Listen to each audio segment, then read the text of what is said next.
Bonjour à tous et à toutes. Depuis mon retour à la Torah, j'entends beaucoup parler de la sortie d'Égypte, mais peu d'enseignements s'attardent sur la sortie du désert. Pourtant, cette sortie a aussi son côté spectaculaire et surtout, ce lieu de passage correspond à une détresse souvent exprimée, la solitude. Le désert, tout comme l'Égypte, n'était pas un lieu idyllique. Plusieurs y ont laissé leur vie pour de multiples raisons.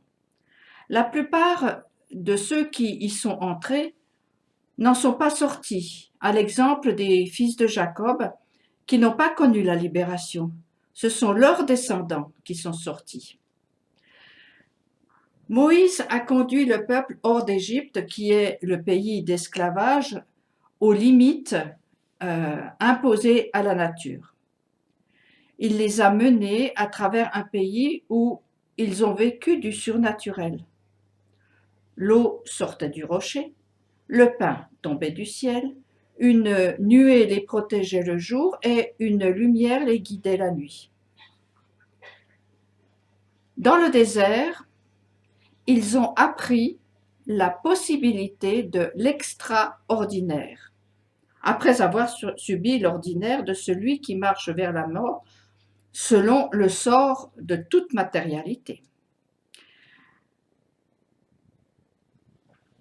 Dans ce lieu, que l'on ne peut qualifier de pays, les Hébreux, non traductibles par passants, passeurs, les Hébreux donc ont appris à marcher vers la vie grâce aux promesses faites au Père et sans cesse renouvelées. Ils vont vers une terre qu'ils ne connaissent pas, où coule le lait et le miel. Telle est leur destination, le projet. C'est une force qui les pousse vers là-bas. Tout le chapitre 8 du Deutéronome serait à lire pour comprendre le cheminement des Hébreux et surtout aspirer à sortir pas seulement d'Égypte, mais du désert. Dans ce lieu aussi, il y a des raisons de s'assimiler, de s'habituer, d'y rester et d'y mourir. Même Moïse y est resté. Pour une raison étrange. Pourtant, il a fait comme d'habitude pour faire sortir l'eau du rocher. Et l'Éternel parla ainsi à Moïse. Prends la verge et assemble la communauté, toi ainsi qu'Aaron ton frère, et dis au rocher, en leur présence, de donner ses eaux. Tu feras couler pour eux de l'eau de ce rocher, et tu désaltéreras la communauté et son bétail. Et Moïse leva la main, et il frappa le rocher de sa verge par 2 fois. Il en sortit de l'eau en abondance, et la communauté et ses bêtes en burent. Mais l'Éternel dit à Moïse et à Aaron, « Puisque vous n'avez pas assez cru en moi pour me sanctifier aux yeux des enfants d'Israël, aussi ne conduirez-vous point ce peuple dans le pays que je leur ai donné. » Moïse a frappé le rocher alors qu'il devait lui parler. Est-ce si grave? Est-ce que la fin ne justifie pas les moyens? La sortie d'Égypte s'est passée par des événements hyper violents, à coups de bâton, je dirais.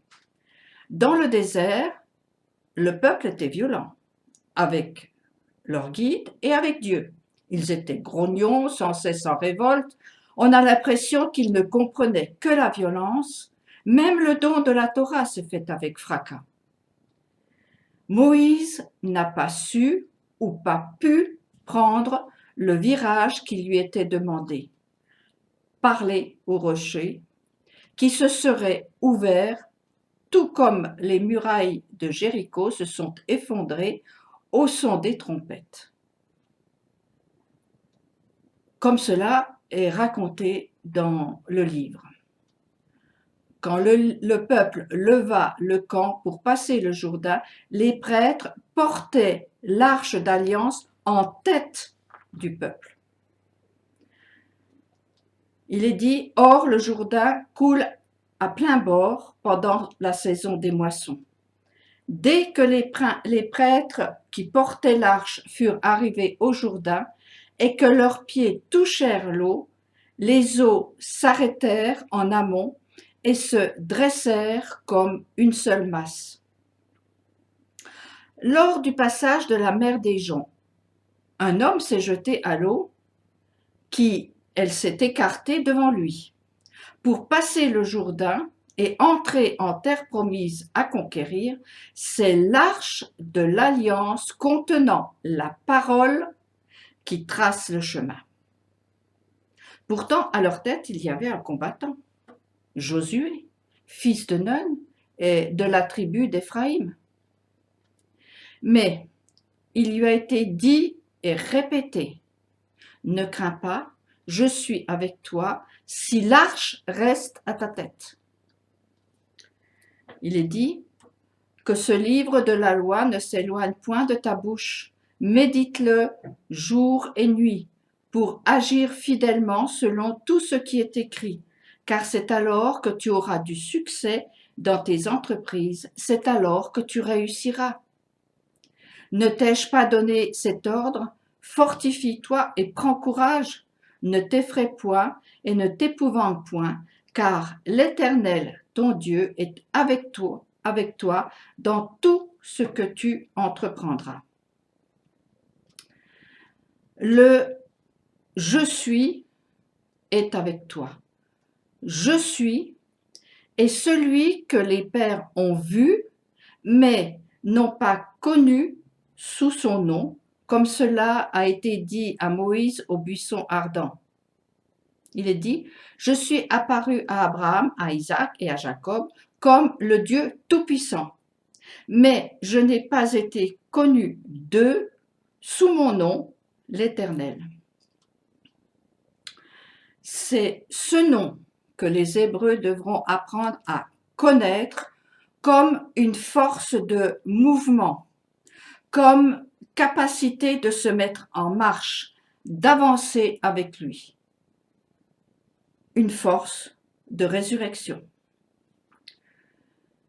Je suis est celui qui veut être avec l'homme, celui qui a choisi l'humain comme partenaire aux grandes âmes des anges. Ainsi en a conclu Salomon, le sage, dans le psaume 127. Si l'Éternel ne bâtit la maison, ceux qui la bâtissent travaillent en vain. Si l'Éternel ne garde la ville, celui qui la garde veille en vain. En vain, vous levez-vous matin, vous couchez-vous soir, et mangez-vous le pain de douleur. Il en donne autant à ses bien-aimés pendant leur sommeil. L'Éternel.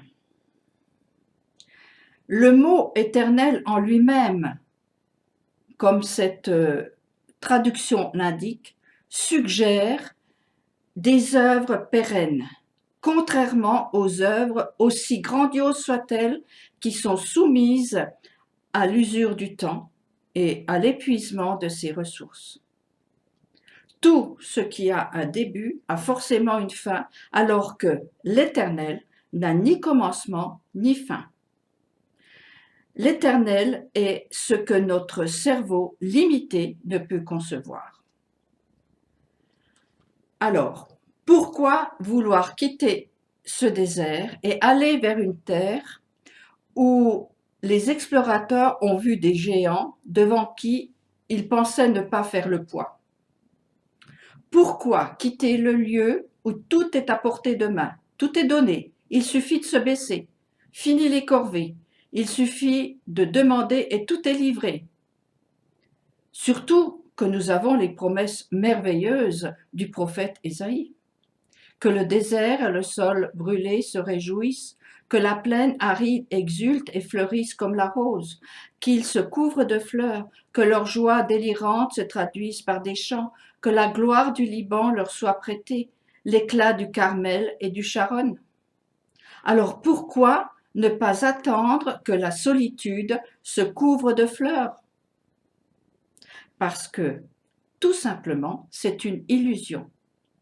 Ce n'est pas la promesse faite aux pères qui n'ont cessé de se lever et d'aller vers là-bas, marcher avec, se battre contre l'inertie naturelle qui nous ramène vers l'état informe, confondu avec la nature qui ne produit rien, car il n'y a pas d'homme debout pour la cultiver. Les changements font peur. Revenir sans cesse à ce qui a été rassure, mais en même temps anesthésie et supprime toute possibilité de vie à long terme.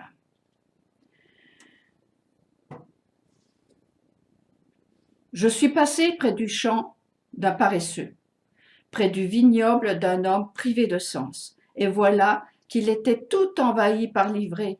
Les ronces en recouvraient la surface, l'enclos de pierre était en ruine. Je contemplais ce spectacle, j'y donnais mon attention, et de cette vue, je tirais une leçon. À dormir encore un peu, rester un peu assoupi, entrelacer un peu les mains pour reposer. Cependant, la pauvreté s'introduit chez toi comme un rôdeur et la misère comme un guerrier armé. Le contraire de aller, c'est laisser aller. Je ne suis jamais allée dans le désert, mais paraît-il, il y a quelque chose d'hypnotique. Lorsque la pression de l'Égypte est trop forte, que les bruits deviennent insupportables, le désert devient une sorte de havre de paix, un lieu où on nous fiche la paix, un lieu de fuite nécessaire peut-être, mais il faut savoir en sortir, ne pas y rester dans le sens où une épreuve a eu raison de notre courage et même de notre vie. Le désert est en quelque sorte une épreuve d'endurance, un test qui nous permet d'aller plus loin, une quarantaine de mise en forme, pourrait-on dire aussi. Tu te rappelleras cette traversée de 40 ans que l'Éternel ton Dieu t'a fait subir dans le désert, afin de t'éprouver par l'adversité, afin de connaître le fond de ton cœur, si tu resterais fidèle à ses lois ou non. Oui, il t'a fait souffrir et endurer la faim. Puis il t'a nourri avec cette manne que tu ne connaissais pas et que n'avaient pas connu tes pères, pour te prouver que l'homme ne vit pas seulement de pain, mais qu'il peut vivre de tout ce que produit le Verbe du Seigneur. Sortir du désert s'énoncerait en langage contemporain, sortir de la dépression, du découragement, passer le gué, souvent en luttant cette fois avec ce que l'on a fui, faire face, comme Jacob revenant vers son pays. Il va faire face et lutter cette fois avec l'ange protecteur de son frère qui voulait le tuer, non sans raison. Ce frère, était-ce l'autre face de lui-même qu'il ne voulait pas assumer? Jacob étant resté seul, un homme lutta avec lui jusqu'au lever de l'aurore. Dans une sorte de désert de solitude, Jacob a lutté pour en sortir. De cette lutte avec les ténèbres dépendait une bénédiction que Jacob n'a cessé de réclamer au risque d'en sortir boiteux, mais avec un nom nouveau. S'arracher à l'Égypte, oui, mais sans s'arrêter sur la route qu'est le désert en croyant être arrivé. Sur cette route, beaucoup d'auberges cosy, élégantes, d'exception, nous tentent par leur illumination et leur table gourmande. Jacob a lutté jusqu'à l'aurore pour devenir Israël. Jacob ne sera plus désormais ton nom, mais bien Israël, car tu as jouté contre des puissances célestes et humaines, et tu es resté vainqueur, est-il écrit.